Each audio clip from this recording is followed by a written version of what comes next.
let's get to the money outlay for Purdy. What do you see as the options? I mean, is this, because you just said it, you kind of showed your hand because they kind of showed their hand. They've been very, very adamant. Brock's their guy, and they're going to pay their guy, and they're going to pay their guy this offseason. I know they're involved in negotiations with Kyle Strongen. I do feel like Garofalo spoke from the NFL Network, spoke directly to Kyle's agent, Brock's agent, Kyle Strongen, when he came out the other day and was like, he's going to get Prescott money. But if you're Brock's agent, the only thing to ask for is Prescott money. He's a free agent, and you start your negotiation there. The Niners, according to some reports, started their negotiation at $45 million. I don't know if that's true or not. Where's this going? And in the midst of this, the Niners pulled the ultimate power play because they went and added Mac Jones, who made it sound like him and Brock are buddies. But if he's buddies, you wouldn't necessarily step in and undercut your buddy's contract situation by signing with his team. So they're probably not buddies. And really, Mac Jones would probably rather be the starter instead of Brock Purdy. So is he brought here to be the backup or the replacement? I mean, let's make some sense of what we know right now on the Purdy front. I think he was brought here to be the backup, but I think it's more complicated than that, because I think it's such a fluid situation with Purdy, and it's a negotiation, and you don't really know how it's going to end up, and it's a big power struggle. And I think what they're trying to show Purdy is, okay, if your starting bid is 60 and our starting bid is 45, and we're $15 million a year apart, instead of us just capitulating like we do every single year, let's bring in a quarterback on a 2-year deal and promote Mick Lombardi to quarterback coach just to make you sweat. Because it's possible that Mac Jones could have had a Brock Purdy career arc with the 49ers had he been drafted instead of Trey Lance.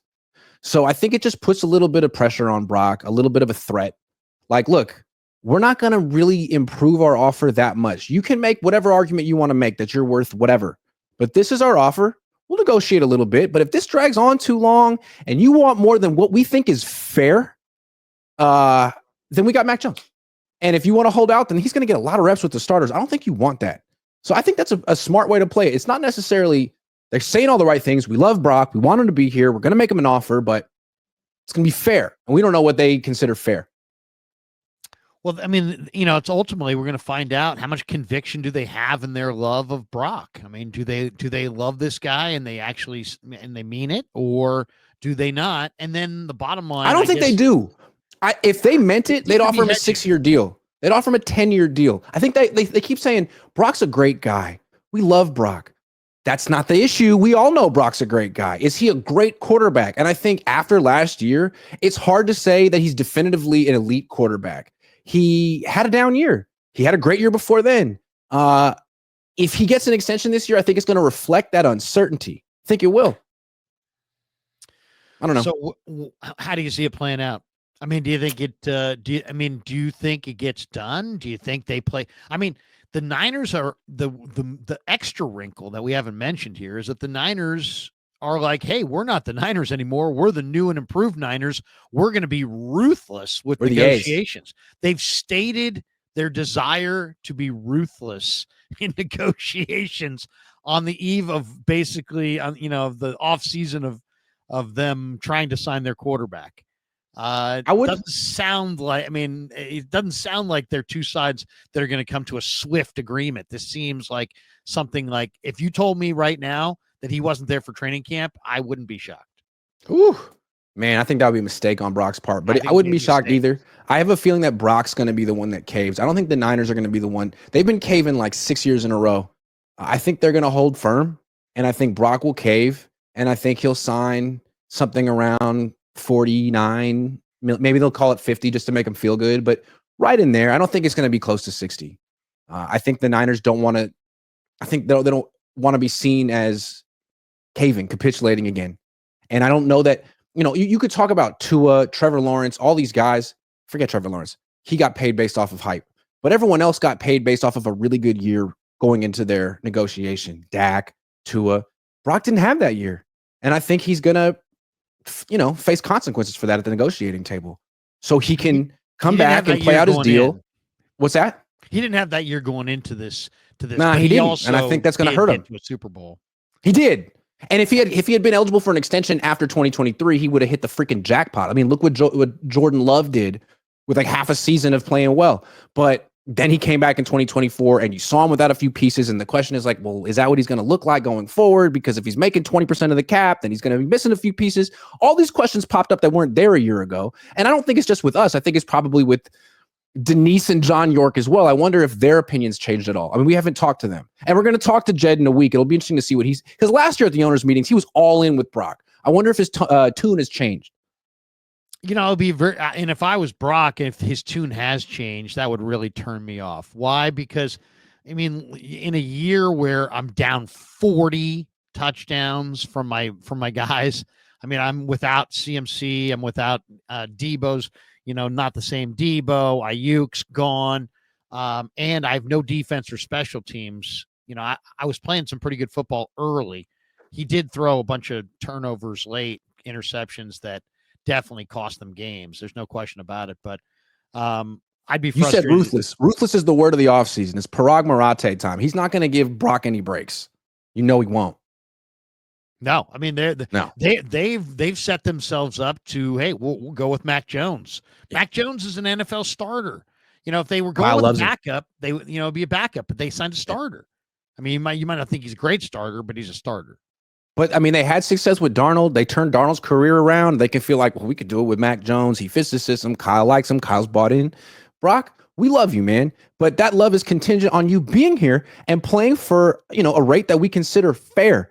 And I think if they offer 45, 49, I'd have to consider, me personally, I would consider that more than fair. And I know Brock can always say, well, what about Tua and what about this guy?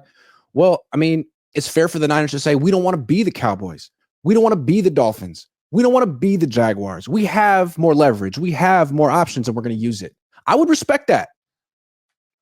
We're going to find out exactly, how the Niners want this thing to go, too. Because, I mean, do they want to play super hard ball with the hardest working guy in their team and with the guy they want to kind of be the leader? Usually, you don't take care of everybody, but usually you take care of your quarterback. They could argue offering $49 million a year is taking care of them. Yeah, but I mean, not really. Not when he's been to the Super Bowl and Tua Tagovailoa is making more money.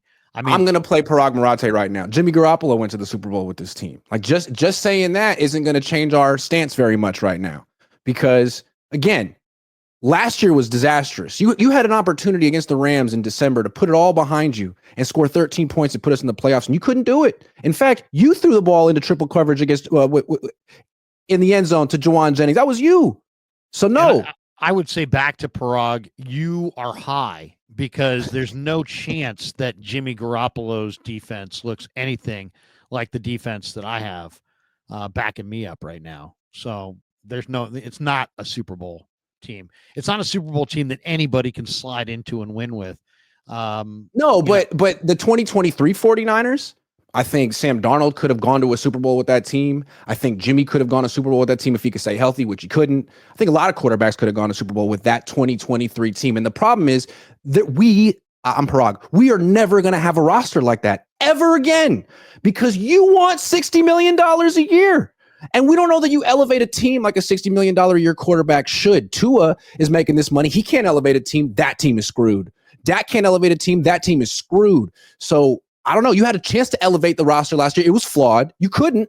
We're waiting on Christian to come back and elevate things. That's our guy. I don't know, man. There's no question there's going to be some compromise here. He's not going to hold out for $65 million.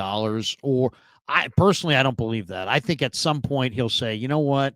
I could play for 5.2 behind this line with these receivers this year and get crushed, and that's it. I'm going to make the best deal I can make. My guess is he gets roughly $150 million guaranteed, and it's, largely guaranteed 3-year deal. I think it's between 50 and 55. I think it's definitely in the fives. I don't think. Do you think Niner fans will be happy if that happens?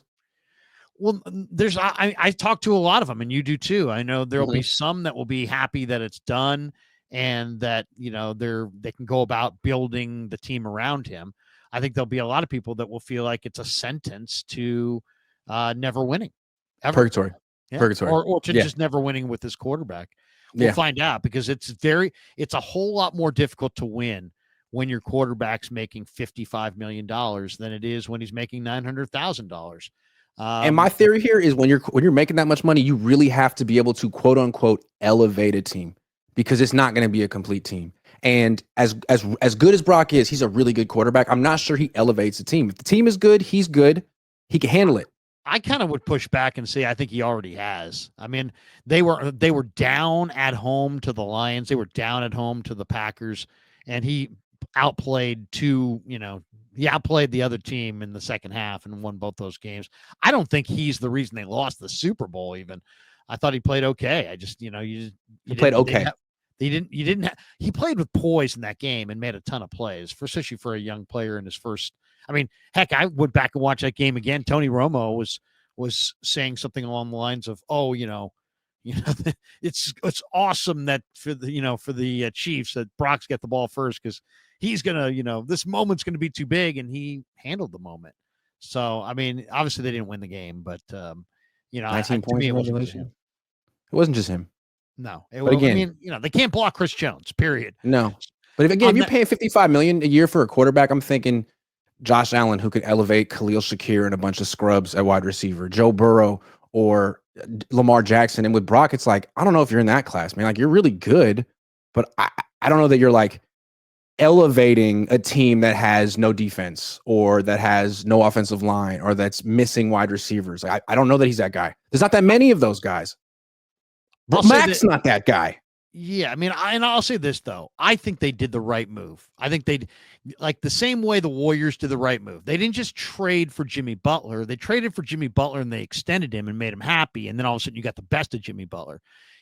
I don't think the 49ers are just going to extend Brock Purdy. I think they're going to extend him, but they're going to get their price because of the presence of Mac Jones. And they're also going to get the best of Brock because he's going to have to compete with Mac Jones. And I think that even though Jones has not had tremendous success, and people might be thinking, oh, you're building him into more than he is. I get that sentiment, but it's not what he is. It's what he represents. And he's not the guy who's going to be playing. It's going to be Brock Purdy. And to me, Purdy's overarching trait is that he is ridiculously competitive. And they kind of took that away last year by making him kind of like the man. And now he'll never be the man fully because there'll always be another guy there who's been an NFL starting quarterback. That he didn't have that last year. So I think Jones's presence guarantees that you get the best out of Brock. Not that he's lacks motivation, but I think he's such a steely competitor that Jones being there will just drive him. And having competition is good for everyone. No question. No question. Yeah. But in this contract situation, I have no confidence that it's going to get done in a timely manner, or that there won't be all kinds of wrinkles. I'm hoping that it's smooth, and I hope and I think you're right. I mean, you don't, if you're Brock Purdy, the booby prize is to set a contract with record-setting money. That's the booby prize, because it's a cap sport. It's a hard cap sport, and you want to take a little bit less so that you can surround yourself with a little bit more, because you've proved this year that you need to be surrounded with a little bit more, don't you?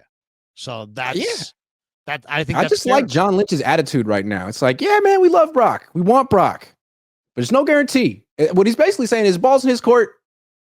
If he wants to take our offer, we love him, man. But if he wants to play hardball with us after the season he's coming off, well, we have Mac Jones on a 2-year deal. So let's see what you want to do, Brock. I kind of like it, man. It's about time the Niners get a little tougher in these negotiations, because they've just caved about 6 or 7 times in a row. It sets a bad precedent, and they're really going to have to pay through the nose on the quarterback front if they don't take a stand. Here's the thing. Nobody ever wins in the NFL when your quarterback holds out, period. So if they really are about winning, they better drive this hard into the draft. But at the same time, when you're taking on $85 million in dead cap space, it's not like anyone really thinks they're going for a Super Bowl this year. I mean, a successful season is they make the playoffs and lose in round 1. I mean, people keep saying, well, the 2023 Rams did it. The 2023 Rams lost in the first round of the playoffs. And that's what the Niners are hanging their hat on, that they could be like them. So I don't see how serious 2025 is. The only thing I'd say about this is that I think if you looked at that Ram team and this Niner team, I think this Niner team has better talent than that Ram team. This Niner team has 17 players that we'd consider core players, I think. I mean, but that Ram team had a better quarterback and a better coach, if I can say so. Yeah, we can debate that on the coaching front, but yeah, the quarterback, there's no quarterback for sure. Okay, quarterback for sure. Because I saw someone tweet today that Stafford is clearly less efficient than Brock, and my head exploded. Put it back together.